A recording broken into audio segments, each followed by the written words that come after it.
In this video, we're going to start with our activity 515, creating and testing a forest trust. At the end of the prior activity, we had just installed a new domain, a new forest on server SA1 named New Forest, and now we want to set up a trust on server SA1 and AZ800 on server DC1.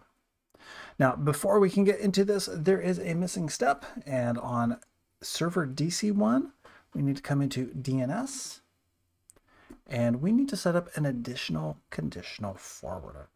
So similar to what we did with new tree, I'm just going to right-click New, and this is New Forest.corp, and the IP address 1099.0.203. And OK.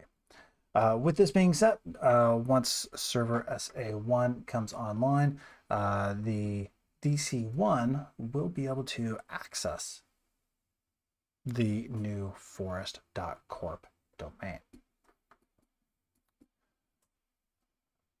So let's go ahead and check out Active Directory sites and services. Active Directory domains and trusts. So far, we have the AZ800. I'm going to go ahead and right-click that and say Properties. And on the Trust tab, we can see that there was a trust there for newtree.corp. Probably shouldn't still exist there if we had properly gotten rid of it, but we'll go with it anyways. I want to create a new trust. And in the wizard here, I want to specify the name as newforest.corp. Next.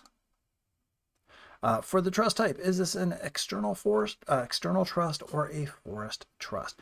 We want to choose a forest trust. External oftentimes can be used for non-Windows Active Directory environments, as well as environments that don't want a non-transitive trust setup. So next, I want to make sure this is a two-way transitive trust. Next. Oh, I missed a step there. And where do we want to configure this? We want to configure this on both sides. In one tool, I want to be able to configure both sides of the trust. So I will say next. And now it asks me, hey, for New Forest, what are some credentials? Well, New Forest is New Forest /administrator and password 01. Access denied. What did I miss there? Let's try that again. New trust. New forest.corp. Forest trust. Two-way. Both sides.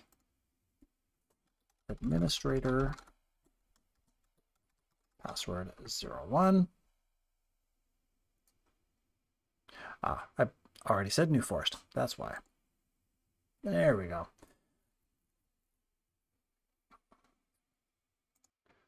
For the trust authentication, asking us how much of a trust do we want to do, we want to do forest-wide authentication as opposed to only specific users. So I'll say forest-wide and next. And then forest-wide and next. And then we can review the settings. Next. And next. Next. And yes.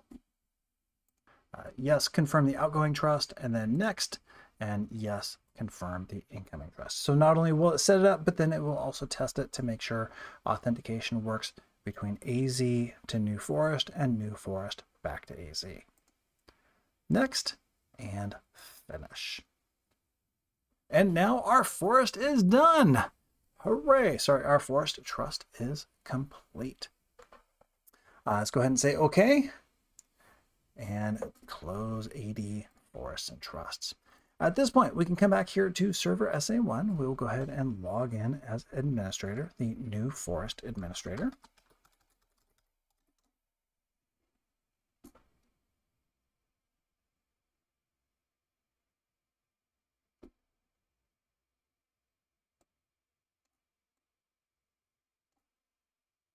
And once Server Manager comes up, we will go ahead and double check that our trust was created on this side. So Tools, Active Directory Domains and Trusts.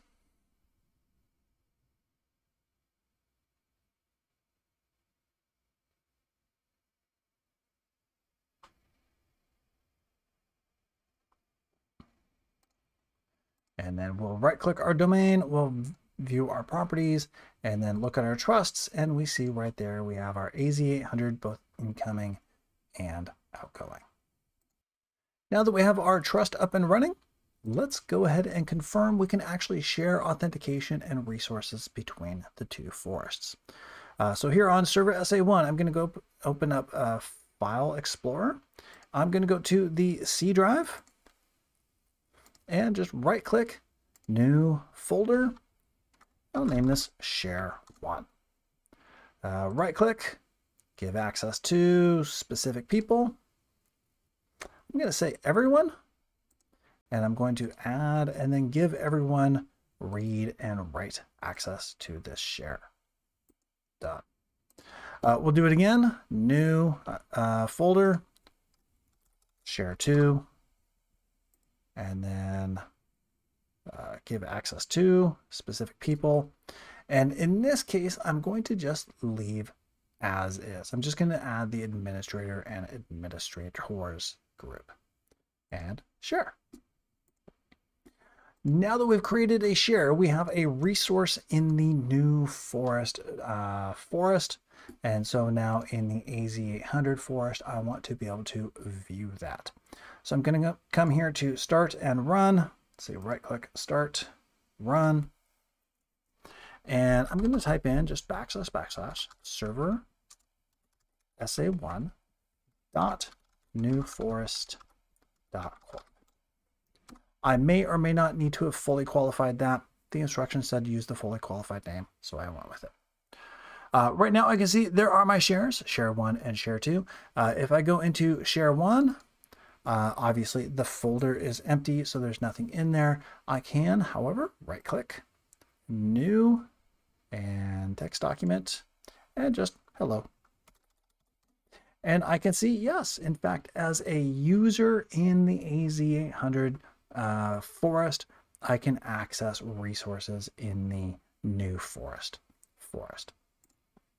However, if I come back up here and I go to share 2, now I get a permissions denied. So the same permissions that I deal with inside of a domain, inside of a forest, can continue to apply to permissions across multiple forests.